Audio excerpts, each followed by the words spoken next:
I feel Jiu-Jitsu is, we always say that it's I always say that it's a microcosm of a lot of the things that we're gonna do and deal with in life, you know. Life is it's sometimes life can, you know, it's in the world of the unknown. Like, you don't know what's gonna happen. I mean, we can try as much as we can to try to control our lives by, you know, what's going on in here, you know. Everything that we see, everything that existed somewhere in someone's mind. That camera, that light, someone designed it in their head and then made it a reality, you know. That's what life is. Jiu-Jitsu for me is in that sense, you know. Like I tell the guys, when you're training, what are you doing when you train? Are you just going to class and then you're just like, all right, I'm gonna see what's gonna happen? Are you gonna live your life like that? Some people do, right? YOLO, that's a very common thing now.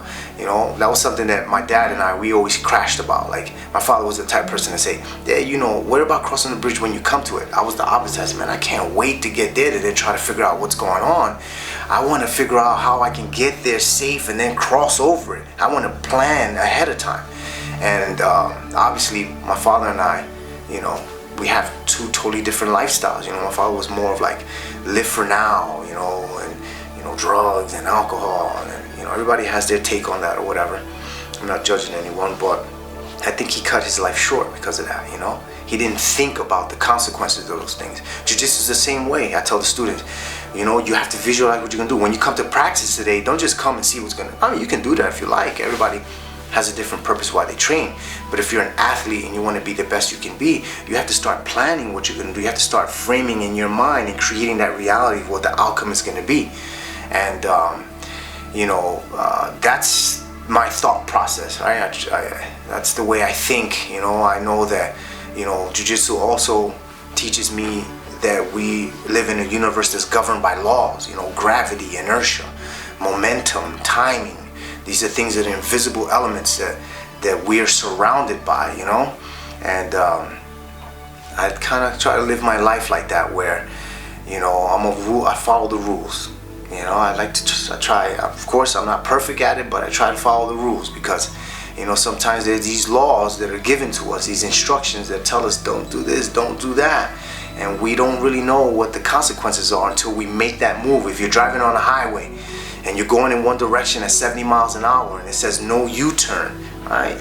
You see the sign, you don't know what the catastrophic consequences are until you try to make a U-turn and find out what's gonna happen. So, you know, I try to stay in tune with these things, and Jiu-Jitsu always reminds me of that. You know, if you're training, right, we know that if I put my arm out in the guard, man, I'm gonna get caught. And Jiu-Jitsu is kind of like, I say Jiu-Jitsu kind of has like the hot iron effect, right? Where, you know, only an idiot got burned with a hot iron more than 2 or 3 times, right? Why? Because you get burned once and it leaves such an impact that you know you don't want that ever to happen again, you know?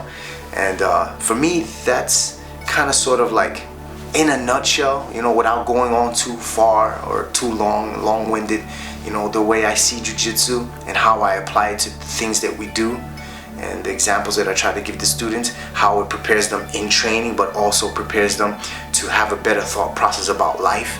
And I think that the youth now, I think even sometimes adults, need this in their lives. You know, I see adults that come into the academy sometimes and they just have no idea. They're like a ship in the ocean without sails. Right? They don't have anywhere to go. They don't know where they're going. They're tossed here, there, by the winds of life. And we try to use Jiu-Jitsu to say, hey, listen, think about this. Jiu-Jitsu is very analytical. You got to think about what's going on. It's a thinking man's game. It's not for the brute beast, you know. There's someone who has to think about what's going on, observe what's going on, look at the laws, obey those laws, or deal with the consequences of them. And then translate that into life, you know.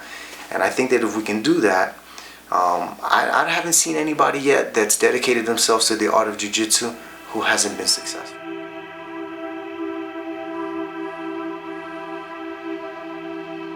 My life from where I came from and things like that to what I've become, and I still have a long way to go. I would call it a success story, you know. And you know, I really think that success has been, we've been given a certain prescription for success that I don't necessarily believe it's always the right thing. Like, you know, for me, success is like what I have. I have a wonderful family. You know, I have my children, I have my wife, and I have my students, I have an academy. Am I filthy rich? No. Society teaches us that that's the way to go, you know. So when I tell my students, you have to decide what you feel is real success. Is it to live in a loft apartment in New York City, single, and have all the women in the world with a nice car and a bank account full of money? Or is it to be able to do what you love and spend time with the people that are most important to you? And that's one of the things that Jiu-Jitsu has given me. Jiu-Jitsu has given me many, many things. The Jiu-Jitsu lifestyle has given me many, many things. But the one thing that I cannot put a price on is the ability to be able to do what I love and spend time with the people that are most important, which are my children. I've been blessed through following the lifestyle of Jiu-Jitsu to be able to drop them off at school without having to rush and clock in, pick them up from school and be able to sit down with them and do their homework, watch them as they do their homework, take them to the academy and watch them train, not have to worry about not getting to the class on time because I'm coming off the train or coming through traffic, you know.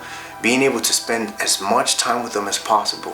For me, that is my measure of success. And I didn't have that. Before Jiu-Jitsu, I used to work as a cosmetologist, and I was working 7 days a week from 7 in the morning to 11 o'clock at night. And I missed times where the kids had performances at school, or they went to the beach on a Saturday. I couldn't go to the beach on a Saturday because I had to work, you know. And once I made that transition, for me, that's, you know, everybody has a different take on what success is, but for me, that's what I believe is success.